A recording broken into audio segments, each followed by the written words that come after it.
మనకి CPT, ఓపిటి and stem ఓపిటి మీద payrolls run అవుతున్నప్పుడు ఒకసారి చెక్ చేసుకోండి. మనకి ఎస్ఎస్ఎన్ ట్యాక్స్ అని, మెడికేర్ ట్యాక్సెస్ అని చార్జ్ చేస్తూ ఉంటారు ఎంప్లాయీస్. అంటే తెలియక చార్జ్ చేస్తారు జనరల్గా. నేను చెప్పిన షార్ట్లో చెప్పినట్టు యాక్చువల్గా అయితే ఇవి ఛార్జెస్ పడకూడదు అన్నమాట, జనరల్గా ఉండవు.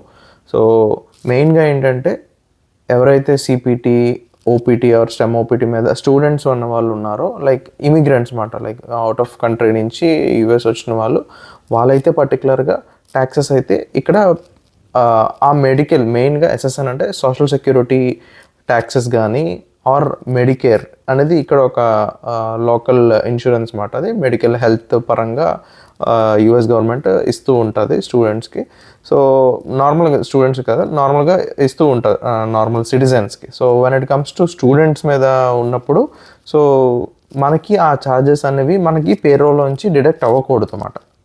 సో పర్టికులర్గా CPT or OPT or STEM OPT మీద ఉన్న స్టూడెంట్స్ ఎవరైతే ఉన్నారో వాళ్ళ పేరోల్స్, పే స్టబ్స్ ఉంటాయి కదా, పే స్టబ్స్లో ఒకసారి మీరు చెక్ చేసుకోండి. మీకు కానీ పర్టికులర్గా ఎస్ఎస్ఎన్ ట్యాక్స్ అని కానీ ఆర్ మెడికేర్ ట్యాక్సెస్ కానీ మీకు ఛార్జ్ అయినట్టుగా మీకు అనిపిస్తే మీరు పే స్టబ్ చూసుకుంటే మీకు తెలుస్తుంది కదా. సో దాంట్లో చూసినప్పుడు మీ ఎంప్లాయర్ దగ్గరికి రీచ్ అవుట్ అయ్యి వాళ్ళకి చెప్పండి. సో ఇలాగా స్టూడెంట్గా ఉన్నప్పుడు మాకు ఈ ట్యాక్సెస్ అయితే కట్ అవ్వకూడదు, కట్ అవ్వవు అని మనం చెప్తే వాళ్ళు ఆ పరంగా వాళ్ళు లైక్ రివిజన్ చేసి వాళ్ళు కూడా మ్యాక్సిమం ఒక సాఫ్ట్వేర్ యూస్ చేస్తారు. ఆ సాఫ్ట్వేర్ నుంచి ఈ పే స్టెప్స్ అనేవి ఎవ్రీ మంత్ జనరేట్ అవుతూ ఉంటాయి.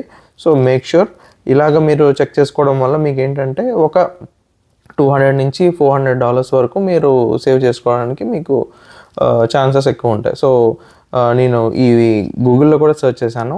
మెయిన్గా స్టెమ్ ఓపీటీ మీద ఎవరైతే ఉన్నారో వాళ్ళకి ఏమైనా డిడక్ట్ అవుతుందా స్టెమ్ ఓపీటీ పర్టికులర్గా అని అంటే, సో వాళ్ళకి కూడా సేమ్ వర్తిస్తుంది. వాళ్ళకి కూడా ఈ ట్యాక్సెస్ అనేవి డిడక్ట్ అవ్వకూడదు.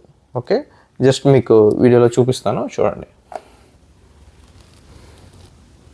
సో ఇక్కడ మీరు చూస్తే stem OPT particularly participants, OPT participants generally are not subjected to FICA taxes or social security or Medicare contribution until after the first 5 years. అంటే 5 years తర్వాత మనకి అవి కట్ అవుతాయి. బిఫోర్ లైక్ స్టూడెంట్స్ అనే వాళ్ళు మాస్టర్స్కి వచ్చిన వాళ్ళు ఇంకా ఇక్కడే ఉన్నారు అంటే ఓపీటీ మీదే ఉన్నారంటే వాళ్ళు 5 years బిలో ఉన్నట్టే కదా, 5 years క్యాలెండర్ ఇయర్లోనే ఉన్నట్టే. సెకండ్ మాస్టర్స్ అవి చేసిన వాళ్ళు అయితే more than 5 years అవుతారు. సో ఇక్కడ no F1 students, no.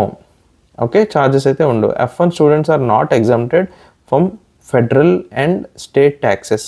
However they are exempted from FICA and Medicare taxes.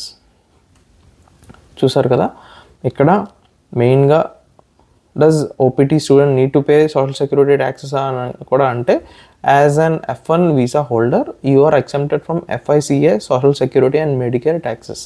This means that no matter whether you are doing OPT or OPT extension, that is STEM OPT or CPT curricular training program, you are exempted from paying the social security and Medicare taxes unless you have been in the United States for more than 5 years. 5 years కంటే ఎక్కువ ఉంటే అది charges. అంటే ఇది నేను ఎలాగ observe చేశాను అంటే నాకు నా పే స్టబ్స్ చూసుకున్నప్పుడు ఆ ఛార్జెస్ అనేవి డిడక్ట్ అయినాయి అన్నమాట.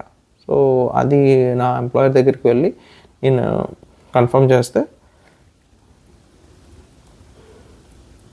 చూసారు కదా.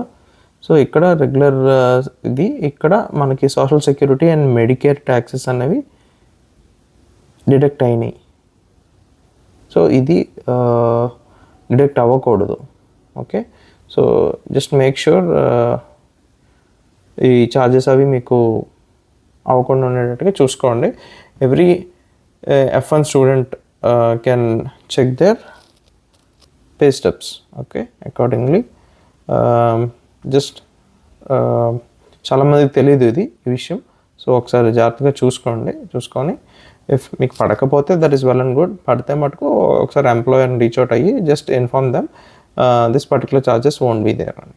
మీరు ఏ స్టేట్లో ఉన్నా only the federal income and the state income అన్నమాట, స్టేట్ ఇన్కమ్ ట్యాక్స్ అనేది డిడక్ట్ అవుతుంది. అపార్ట్ ఫ్రమ్ దట్ ఇంకే ట్యాక్సెస్ కూడా మీకు డిడక్ట్ అవ్వకూడదు. Okay, sure. Okay then. Thank you.